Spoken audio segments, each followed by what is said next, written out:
শিবগঞ্জ চোকা সীমান্তে যে আজকে ঘটনাটা ঘটেছে সেটি অবশ্যই মর্মান্তিক। কারণ হচ্ছে এই ঘটনার মাঝে আমাদের 4-5 জন আহত হয়ে গেছে এবং বাঙালি যে এই ঘটনার পরিপ্রেক্ষিতে বাঙালিরাও কেউ থেমে নাই, সবাই লাঠি সোটা কে যে যার মতো করে গিয়ে এসেছে বিজিবির পাশে এবং বাংলাদেশের ভিতরে ঢুকে আম গাছ বড়ই গাছ সব কেটে ফেলে দিয়েছে দুর্বৃত্তর মতো। কারণ হচ্ছে তারা সন্ত্রাসী এবং যে কার্যকলাপগুলো করছে সেগুলো আমাদের শাসিত ও শোষণ করার চেষ্টা।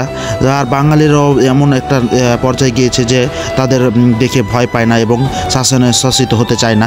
এই জন্য বিশেষ করে দেখেন যে প্রত্যেকটাই বাঙালি রক্তরঞ্জিত মতো গর্বে ফুটে উঠেছে। কারণ হচ্ছে যে তারা কেন আমাদের ভিতরে এসে গাছ কাটবে এবং বড় গাছ কাটবে এবং মানুষদের আক্রমণ করবে। এর জন্য বিশেষ করে দেখেন যে যে যার মতো করে এসেছে এবং সবাই পারে না যে এখন ভারতকে ভেঙে চুরমার করে দেয়। এর জন্য সবাই রেডি। বিজিবির সর্বোচ্চ চেষ্টা করছে যে যাতে বিশৃঙ্খলা না বাড়ে বা উত্তাপ না বাড়ে। কারণ হচ্ছে যে যে কোনো দেশের জন্য যুদ্ধ একটি খারাপ জিনিস। কারণ হচ্ছে যুদ্ধ কখনো মঙ্গল বয়ে আনে না।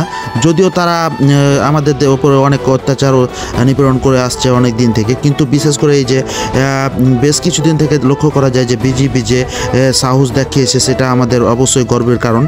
আর এই যে আমাদের যে বাঙালিরা তাদের পাশে দাঁড়িয়েছে বিশেষ করে বিজিবির পাশে, কারণ হচ্ছে তারা যাতে কোনো আক্রমণ থেকে না করতে পারে এই জন্য সাহস জোগানোর চেষ্টা করছে।